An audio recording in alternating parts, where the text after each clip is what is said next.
Okay everyone, this is Ingi from Tarot Ingi, and today I'm going to talk about the knights. The knights showing up in your reading is a very good sign if you feel like life has been stuck for a while, that life has been a bit boring. If you get knights, it means that there are doors opening for you and you can choose whether or not to go through them.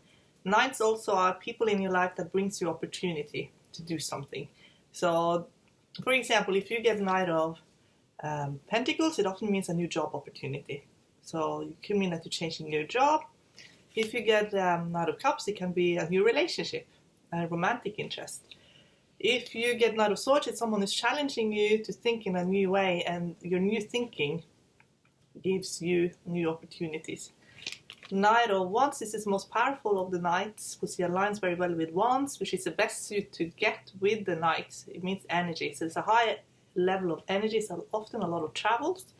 Sometimes it can mean that you're going to relocate even into another country even as well when you get Knight of Wands.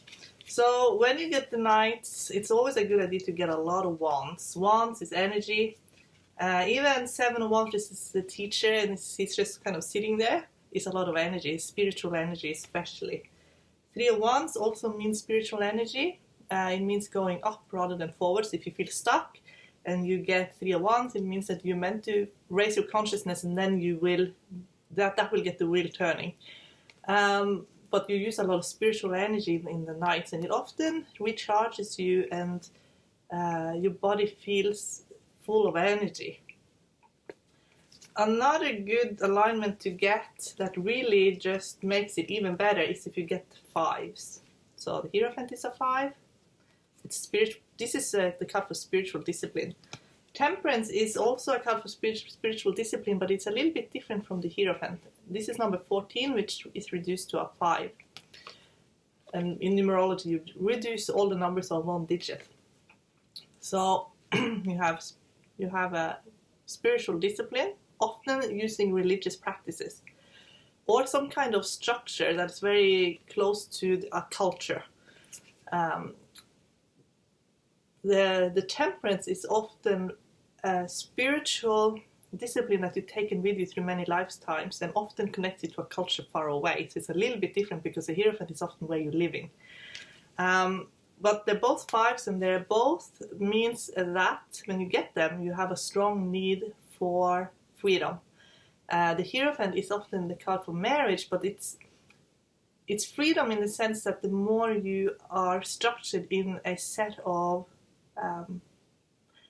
I guess in an institution that is highly functioning, it will give you freedom. So it can't, maybe it sounds counterintuitive, but it actually gives freedom when it's the way it's expressed in the Hierophant. In the Temperance, it is discipline gives freedom as well. But now it's more freedom in actually wanting to travel and go somewhere, and often far, far away. It can also mean taking on higher education to experience freedom, because higher education can sometimes open doors as well.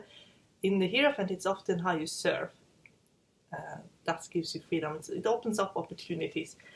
Sometimes you get 5s that are a bit challenging, as you get 5 of Swords and 5 of Wands. But they are spiraling the knights forward, because when you get these, it's the seeker can get so triggered by these cards that they are fearless in pursuing change.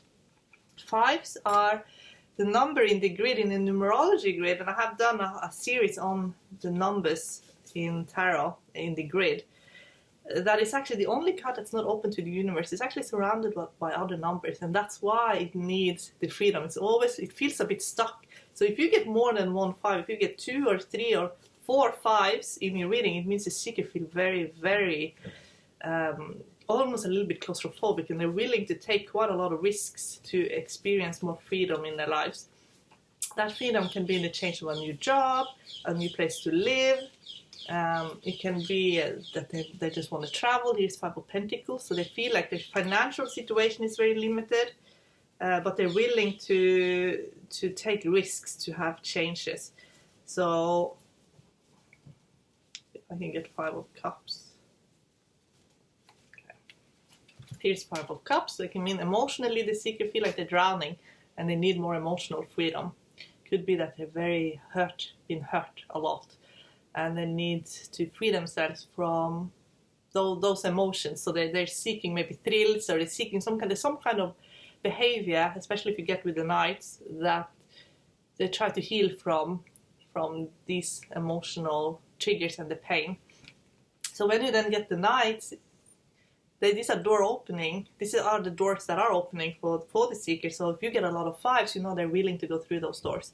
If you get the knights, either 2 or 3 or 4, or even if you just get 1, especially Knight of Wands, and you get no 5s, it means that these doors are open for the seeker, but they might not take them because they haven't been pushed far enough yet to take those risks, because they always come with a bit of risks when you get the knights.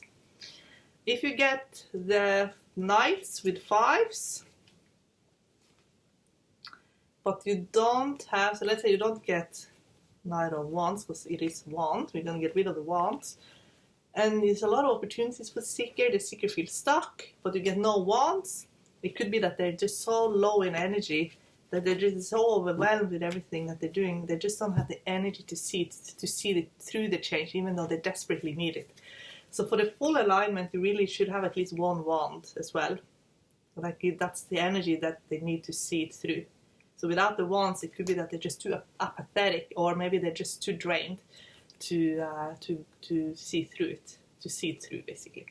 So yes, the knights can be challenging, especially Knight of Swords is the most challenging of all the knights. It can sometimes mean an enemy, but it's there to push the seeker in some way, and it's always for the seeker's growth. Sometimes the Knight of Swords is actually there to teach the seeker about boundaries, because the Knight of Swords sometimes does not respect the seeker's boundary. So the seeker needs to really, that's a lesson basically in Knight of Swords. It's also a lesson for the seeker to know what they truly believe in and what their values are. And sometimes, especially if you get Knight of Swords in the advice position, it means that you're meant to find a smoking gun argument that backs up your position. There is something going on that, if you just know that something is going on, but you don't have the proof. If you get Knight of Swords in advice, it means that you will find a smoking gun if you go looking. Okay, so that's what it means. So I hope you enjoyed this reading, guys. The court cards can sometimes confuse people because they don't know if it is situation or people, but it's often both. Okay, so and sometimes they represent the seeker as well in what they're going through. So guys, let me know how you enjoyed that, and the next video I'm going to do is the pages. Bye!